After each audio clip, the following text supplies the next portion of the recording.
Righto! Nicko here. Welcome to Nicko's. Not a lot of people know that. Number 9! Yes, this is the one that comes after 8 or before 10, but if you don't have number 8, it comes after 7, doesn't it?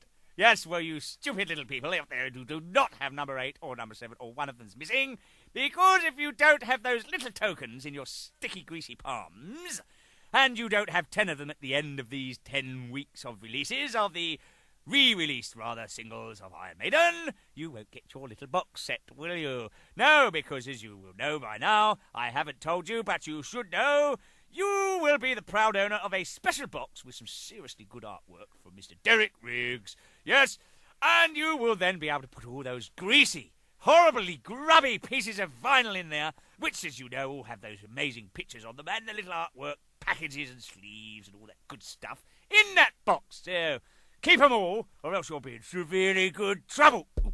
Take that. Now then.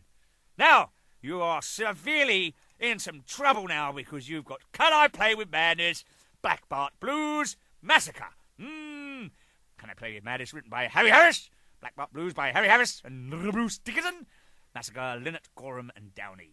Yes, released the 2nd of March 1988, and it got to... What was that? 3, yes, number 3. It debuted at number 4 in the charts, thanks to you lot out there, you horrible, vicious, mean people to go out and buy such a seriously good single as that and get it to number 3. No, serious, folks. This, what can you say, debuted at number 4. Oh, by the way, on a more somber note, and something that I must say before we go much further, is that, as you may know, remember the video, and all that good stuff for this here single. Well, it was featuring a chap who I think we will all agree was one of the great comedians and one of the major contributors to the Monty Python mob and gang, co-hooting geezers out there doing all that mumbo-jumbling stuff with the big boot and stuff squashing everybody. Yes, and was Mr. Graham Chapman. Well, it's a little memorandum to him, memorandum in memory of him. Memorandum, gosh, that boy's crazy. Off the wall. I think what we got to say is thanks to Graham for such a great contribution to comedy in general and everything. He's going to be sadly missed, but this was one of his last film performances before he unfortunately died. So let's hope he's having a good time up there, and we'll undoubtedly we'll all meet one another time somewhere else at a different place.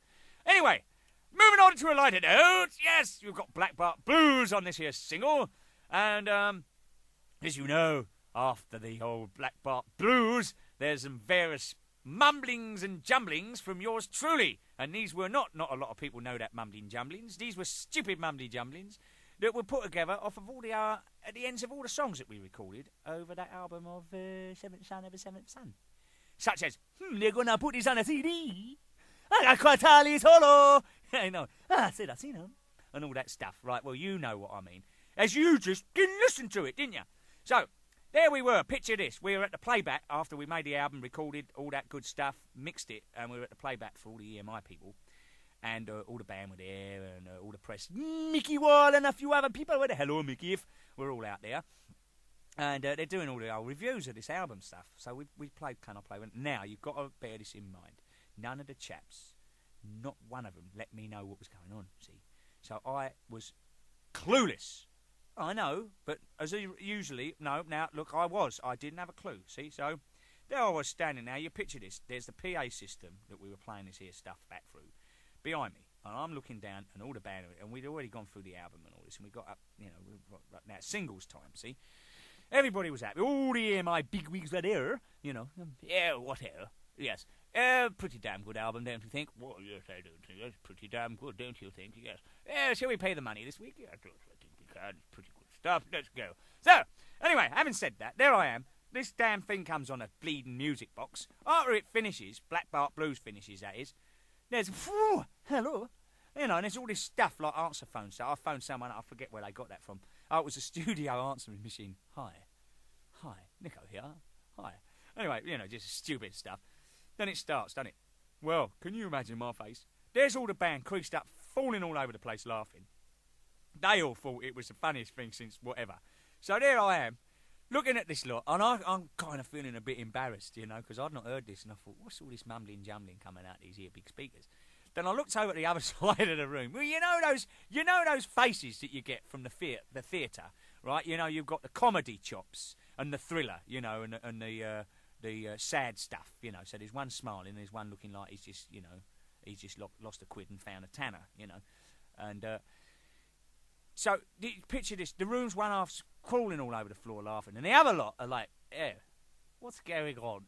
What's this stuff coming in?" Can you imagine? This is the world EMI world people, you know, from all over the place. And I tell you, one of these people saw everybody going, "Oh," and he's going, "Oh, yeah, what don't you? It's pretty funny."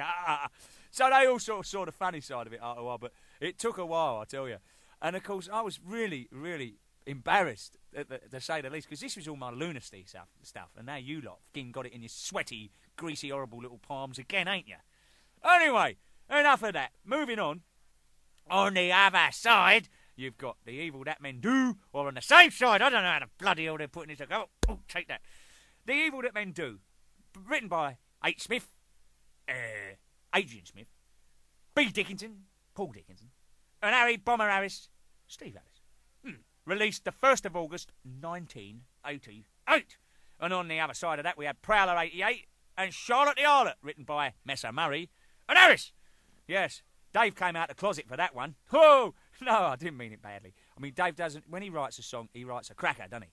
But he sort of, he writes one every couple of years, and he's got a couple in reserve at the moment, and so you lot might hear some of this in the next couple of months, because I think he's got a couple for the new album that you ain't gonna believe. Anyway, Evil That Men Do. Short. I had one of them this morning. No, a shower. Chart position 5. It debuted at number 6. Now, Prowler and Charlotte the Harlot, we recorded these because the band. Oh, it's getting silly, innit? I've got to get out of here and get some fresh air. I mean, you ain't going to believe what it's like in this little room. Anyway, the band never were completely happy with the original versions, you know, from way back. So, and you lot, you greasy, despicable, mean, mangy-looking lot out there,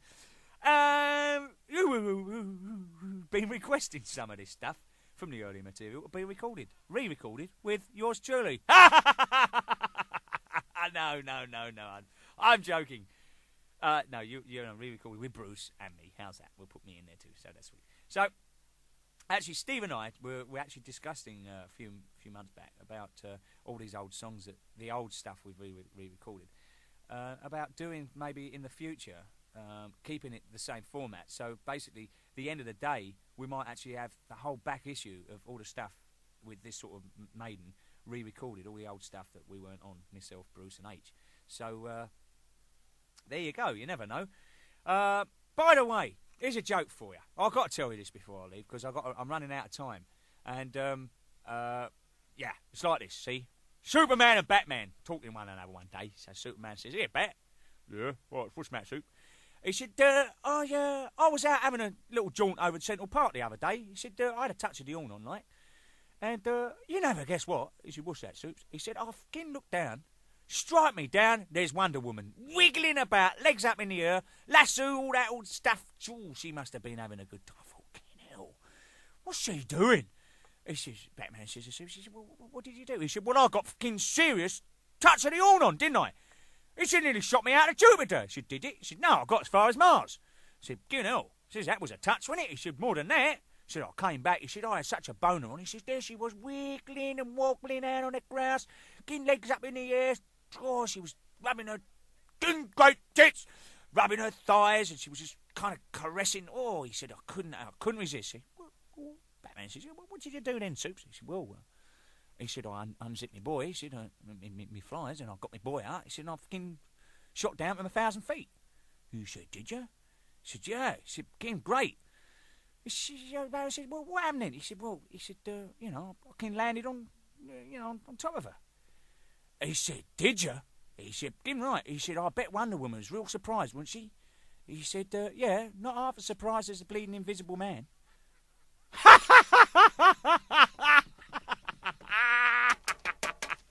Oh dear, never mind. I'm off. I'm going. Ta-da!